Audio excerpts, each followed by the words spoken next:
Olá pessoal, tudo bem? Bem-vindos aqui ao nosso canal para mais um vídeo. E hoje eu quero tratar de uma questão que já é antiga, tem até livros da própria seita adventista do sétimo dia falando sobre a problemática que envolve a questão da trindade no meio deles. Isso é um fato notório. Hoje os adventistas creem na trindade, semelhantemente a nós? Sim, parece que sim. Mas eu quero mostrar para vocês que não foi bem assim. E que há grupos dentro da própria Igreja Adventista que não ainda concebe a doutrina da Trindade. Eu vou explicar por quê. Hoje eu quero ler a informação e a citação de J.N. Andrews, que é um teólogo relevante, tem até a Bíblia Andrews de estudo dentro da Igreja Adventista, R.F. Cottrell, que é um historiador e teólogo da seita, também pastor, e nada mais, nada menos do que Tiago White, marido da senhora White. Este aqui, provavelmente, diante do exposto, revela a opinião da própria profetisa da seita. E tem textos dela falando muito do Pai e do Filho e muito pouco do Espírito Santo enquanto pessoa da Trindade. Depois, na virada do século, aí ela vai começar a falar de Trindade. É importante nós entendermos isso. E o porquê de eu estar colocando isso agora novamente aqui?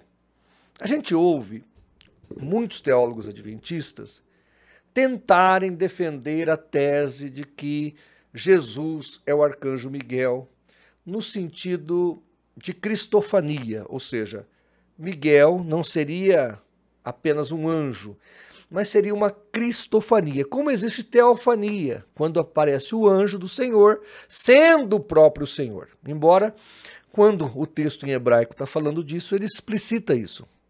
Não é o caso lá de Zacarias, por exemplo, que aquele anjo é o anjo enviado do Senhor mesmo, é o anjo do Senhor no sentido de ter sido enviado pelo Senhor, e não o próprio Deus. E aí você vai notar, pelos textos que eu vou ler, que o que nós temos no meio adventista hoje não é verdadeiro. Eles não creem que Miguel é Jesus por causa de uma cristofania. Não. Porque lá no início do adventismo do sétimo dia, de todos os pioneiros, eles negavam a doutrina da Trindade.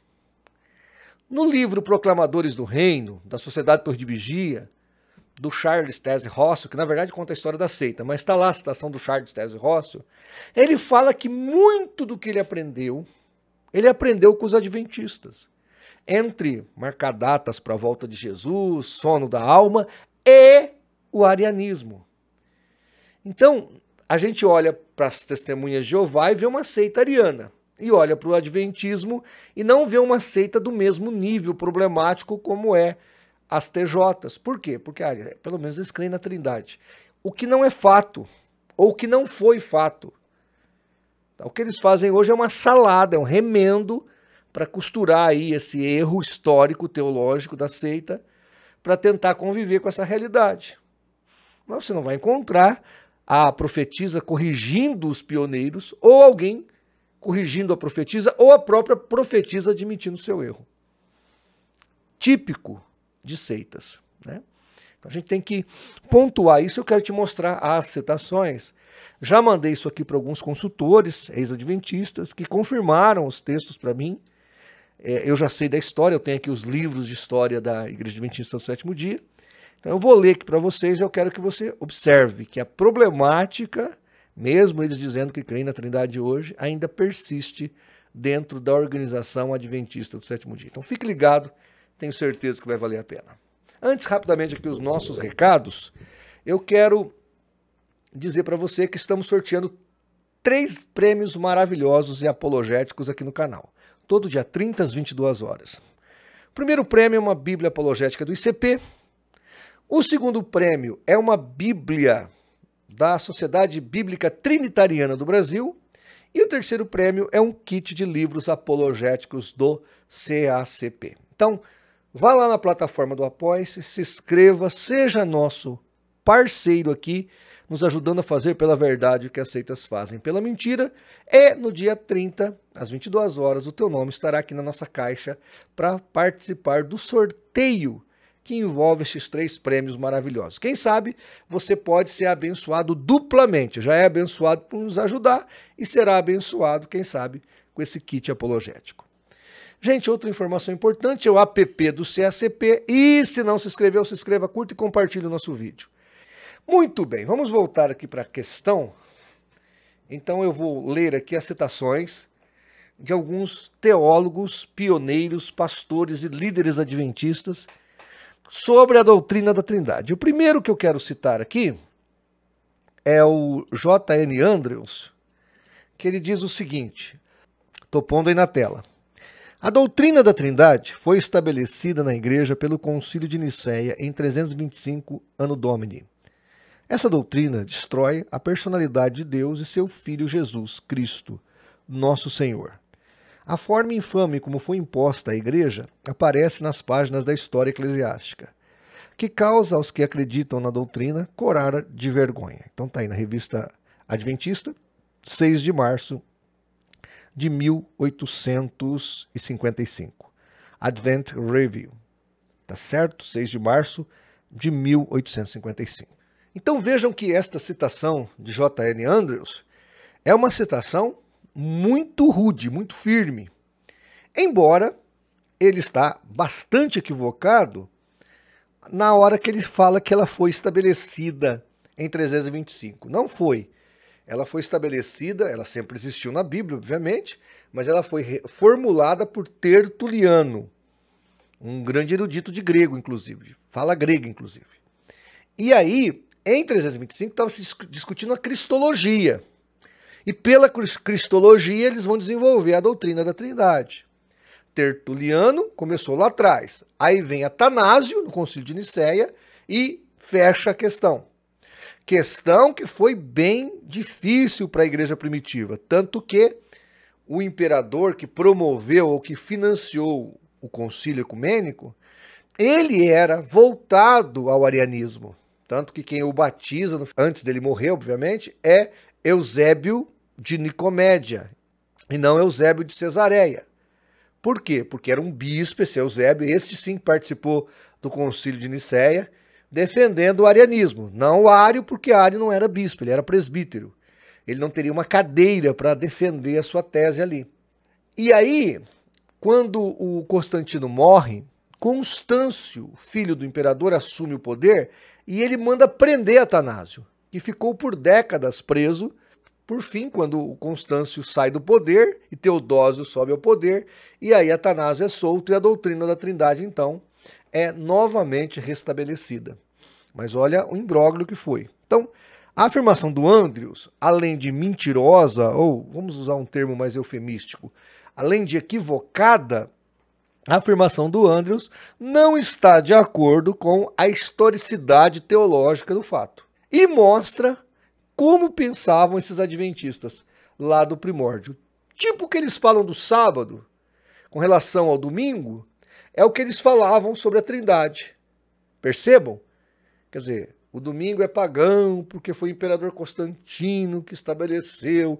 A Trindade não é bíblica porque foi o imperador, porque foi no concílio. Aquela conversa fiada que não condiz com a verdade. É importante perceber isso. O outro teólogo é o R.F. Cottrell, que diz o seguinte num das suas citações. Ele fala assim: sustentar a doutrina da Trindade não é mais que uma evidência da intoxicação pelo vinho que todas as nações beberam. O fato dessa ser uma das principais doutrinas, se não a principal, pela qual o bispo de Roma foi exaltado ao papado, não recomenda muito em seu favor. Então, veja, olha o que ele está afirmando. Que essa doutrina é uma doutrina das nações que beberam no vinho da prostituição. E está vinculado ao bispo de Roma, ou seja, ao papado. Olha o nível. Outra citação do mesmo autor, o R.F. Cottrell. Ele fala assim: isto deveria fazer alguém investigar por si mesmo como quando os demônios fazem milagres para provar a imortalidade da alma. Se eu nunca duvidei antes da procedência diabólica da doutrina da Trindade, agora eu tenho que provar até o fundo.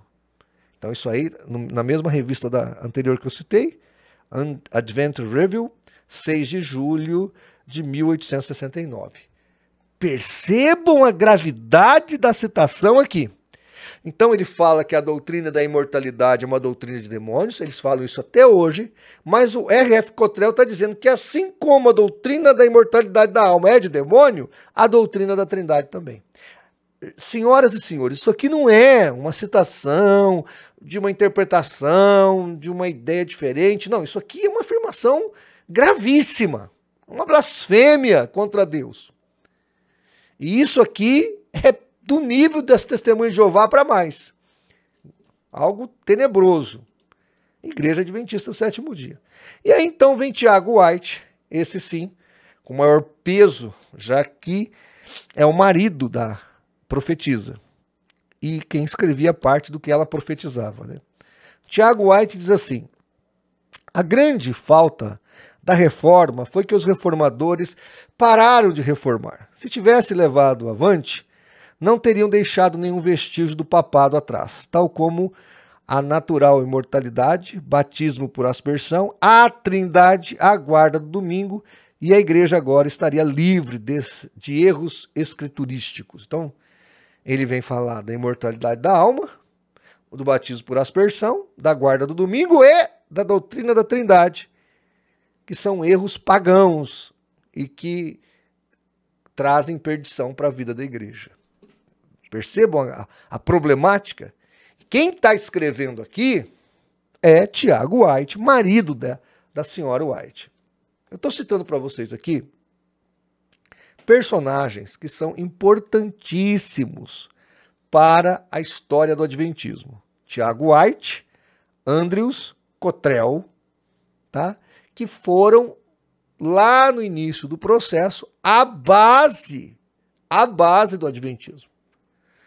Foram os caras que sustentaram e fundamentaram teologicamente a organização.